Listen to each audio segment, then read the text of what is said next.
Sébastien Guyot.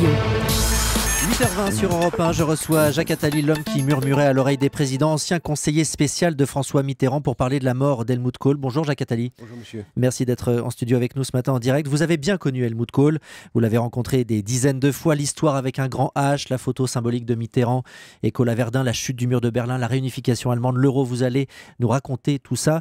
D'abord un mot sur la disparition de celui qu'on surnommait le colosse, le géant noir. Une pluie d'hommages depuis hier soir, mais aussi quelques critiques. Pour reprendre le jeu de mots ce matin dans Libération, est-ce que vous diriez que c'est la chute d'un dur? Absolument pas. Pour moi, évidemment, on n'arrive pas à ce niveau de la vie politique sans être solide et avoir une carapace. Mais ce n'était pas un dur, c'était un tendre. C'est le seul homme politique que j'ai vu plusieurs fois pleurer devant moi. Pleurer d'émotion sur lorsqu'on évoquait la Seconde Guerre mondiale, qui était son obsession. Pleurer quand il s'agissait d'avancer dans certaines réformes qui n'avançaient pas. Non, c'était pas du tout la chute d'un dieu. D'abord, la mort, c'est pas une chute. Pardonnez-moi, je trouve ça extrêmement malséant de le présenter ainsi. Pleurer également, c'est l'une des images que l'on retient d'Helmut Kohl lors des obsèques à la messe à Notre-Dame de Paris de François Mitterrand en 96. Absolument. Vous savez, nous nous sommes rencontrés en 82. On s'est vu, François Mitterrand, lui et moi, et avec mon homologue allemand, peut-être 10 à 15 fois, entre 12 et 15 fois par an. Vous l'avez vu une centaine de fois. Je l'ai vu une centaine de fois. Et c'était de longues conversations.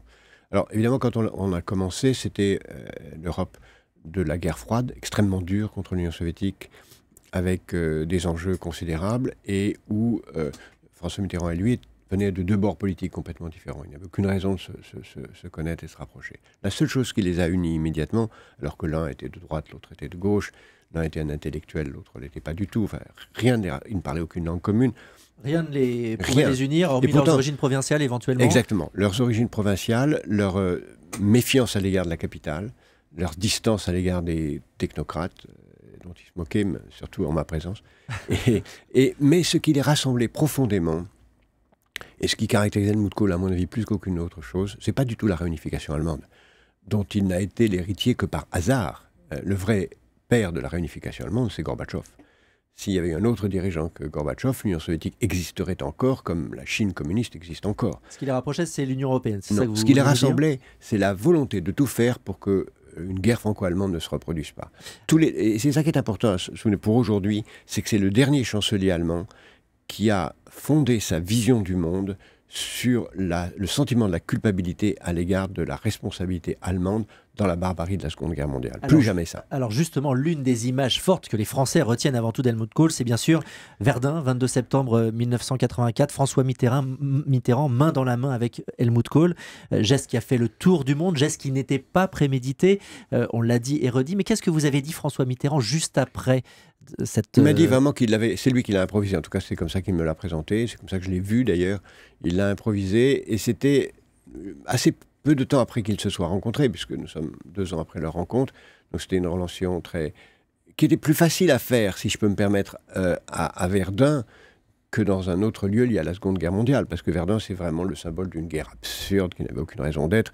C'était la guerre de deux peuples qui n'avait aucune raison de se battre, tandis que la guerre de 39-45, il y avait de très très bonnes raisons de se battre contre le monstre nazi. L'autre grand moment, c'est bien sûr 1989, la chute du mur de Berlin. François Mitterrand, ce n'est pas un secret, abordé avec méfiance ce tournant de l'histoire. En coulisses, vous y étiez? Oui, bien sûr. Mais si je peux me permettre, il y a d'autres choses qui sont passées avant, qui sont importantes, qu'il faut noter.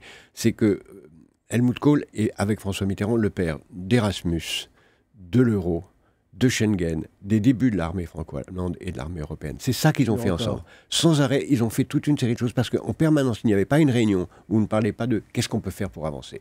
Alors sur 89, sur la réunification allemande et la méfiance de François Mitterrand. D'abord, la chute du mur est une mystification parce qu'en réalité, la chute du mur a lieu bien après que les Allemands de l'Est ont eu l'autorisation de passer en Allemagne de l'Ouest. Ils passaient par la frontière hongroise et de Hongrie en Autriche. Donc la chute du mur est arrivée quand c'était plus du tout un enjeu.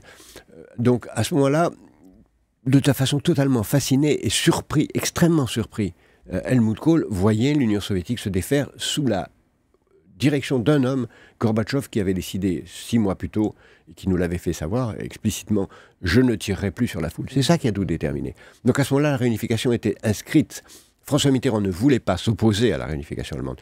Il ne pouvait pas, il ne voulait pas. Il a simplement posé plusieurs conditions, non pas pour que la réunification allemande se fasse, sur les frontières notamment, mais sur le fait pour la France de le soutenir, qui était la reconnaissance en effet de la frontière polonaise, ce qu'on appelle la frontière Oder-Neisse, la dénucléarisation de l'Allemagne et un progrès dans la direction européenne. Helmut Kohl au début était contre ces conditions, en disant je ne peux pas, ça sera décidé par l'Allemagne réunifiée, je ne peux pas m'engager. Puis il a accepté. Et je pense que son extraordinaire côté visionnaire dans l'unité européenne a été de faire ce sacrifice à l'égard de la souveraineté allemande, d'accepter ça avant et non pas après la réunification. Quelques mois avant cette réunification, nous sommes le 15 février 1990, dîner en tête-à-tête à l'Élysée, huîtres, canards aux cerises, mousse au chocolat au menu, c'est ce que vous dites dans votre livre, c'était Mitterrand, mais ça n'empêche pas un bras de fer parfois brutal. Ça veut dire quoi?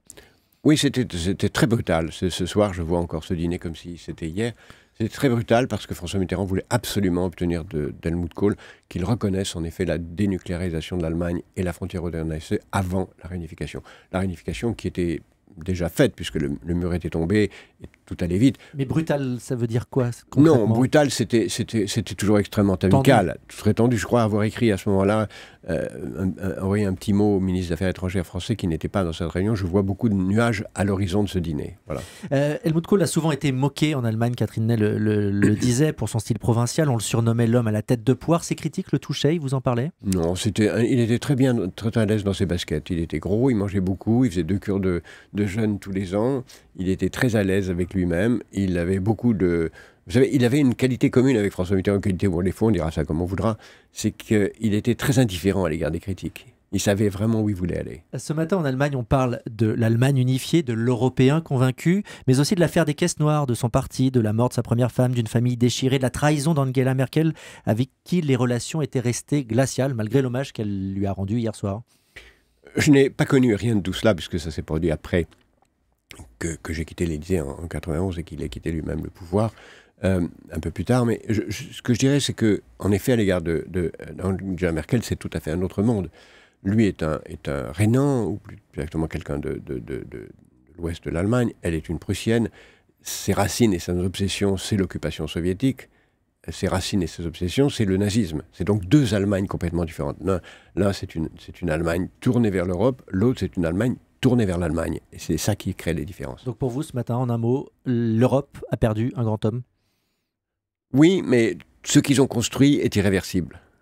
Merci Jacques Attali d'être venu en direct ce matin sur Europe 1 pour parler d'Helmut Kohl. On se retrouve dans un instant pour le